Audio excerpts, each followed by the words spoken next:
नमस्कार दोस्तों, मैं हूं डॉक्टर तुंगीश बंसल और आज हम जानेंगे टेलबोन या कॉक्सीडाइनिया पेन के बारे में। टेलबोन पेन जो है वो बहुत एक आम बीमारी है। आज हम इसके बारे में एक संपूर्ण जानकारी लेंगे कि इसके क्या-क्या कॉजेज़ होते हैं और इसके लिए हम क्या-क्या होम रेमेडीज़ कर सकते हैं ताकि हम इस पेन से निजात पा सकें। तो आइए शुरू करते हैं। कॉक्सीडाइनिया यानी कि टेलबोन पेन जो है वो जो हमारा रीढ़ की हड्डी होती है उसका सबसे नीचे वाला जो भाग होता है उसे हम कॉक्सिक्स कहते हैं। उसमें होने वाला जो दर्द है उसको हम कॉक्सीडाइनिया या टेलबोन पेन कहते हैं।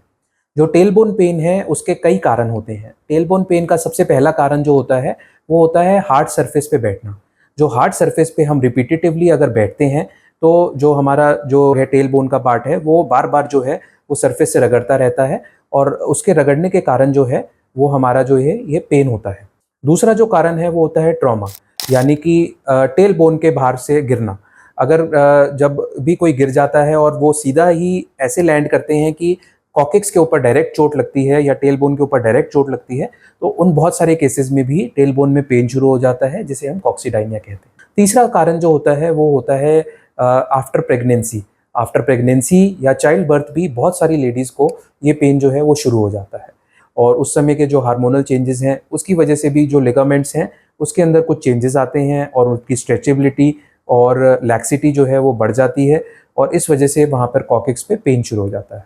चौथा जो कारण होता है वो होता है रिपीटेटिव स्ट्रेस। रिपीटेटिव स्ट्रेस का मतलब है कि अगर किसी हम ऐसी एक्टिविटीज़ में इन्वॉल्व हैं जिसमें हम एक सरफेस पे बैठकर बार बार आगे पीछे हो रहे हैं, जैसे कि साइकिलिंग या रोइंग, तो इन केसेस में भी कॉक्सिक्स की जो बोन है वो बार बार मूव करती है और इन केसेस में भी जो है पेन होता है। पांचवी जो प्रॉब्लम है जो इसके साथ में एसोसिएटेड होती है या इसका एक कॉज बनती है वो होती है कॉन्स्टिपेशन।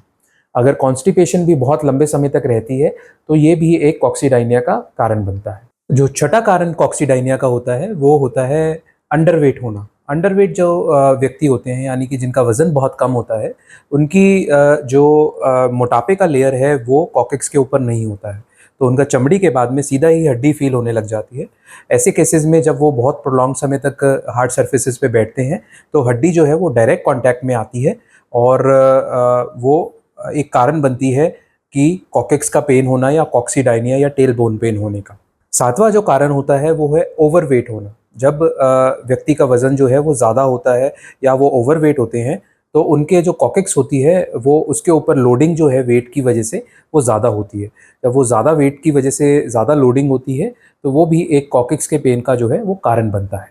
तो आइए अब हम जानते हैं कि अगर कॉक्सीडाइनिया के पेन से घर पे हम निजात पाने के लिए क्या-क्या कर सकते हैं।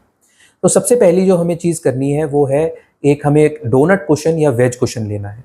डोनट कुशन या वेज कुशन जो होता है वो एक बीच में से खाली कुशन होता है जिसमें जब हम बैठेंगे तो जो हमारा कॉक्सिक्स वाला भाग है वो हवा में रहेगा।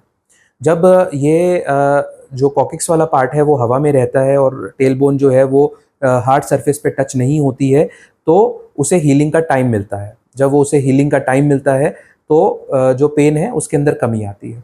जो सबसे इम्पॉर्टेंट बात है ये वेज कुशन या डोनट कुशन को यूज़ करने की, वो आपको ध्यान रखनी है कि ये जो कुशन है ये आपको हर टाइम बैठने के टाइम पे यूज़ करना है। हम ऐसा नहीं कर सकते हैं कि हम एक दिन यूज़ कर रहे हैं या दिन में 1 या 2 घंटे यूज़ कर रहे हैं और बाकी टाइम हम इस कुशन को यूज़ नहीं कर रहे हैं।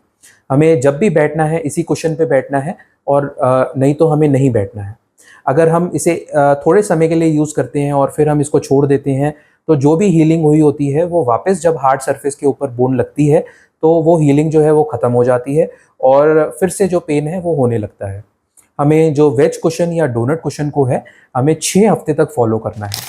हम रिकमेंड करते हैं कि जो पेशेंट हैं वो इसको एक थैले में अपने साथ लेकर चलें और जहाँ भी जाएं इसको साथ लेकर चलें।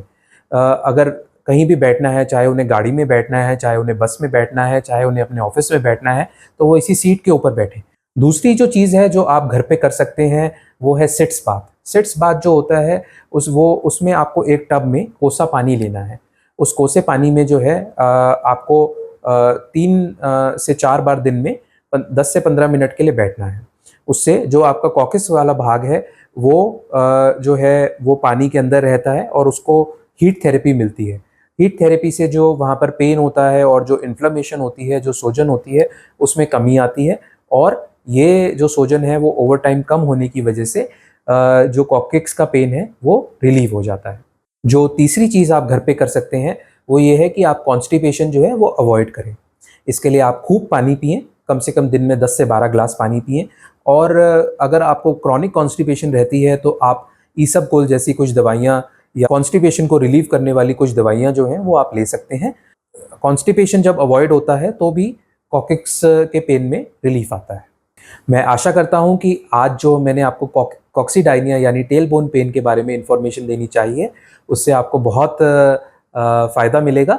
और अगर आपको या आपके किसी नोन टू को कॉक्सीडाइनिया है तो आप उनके साथ भी ये वीडियो शेयर करें, लाइक करें और सब्सक्राइब करें। धन्यवाद।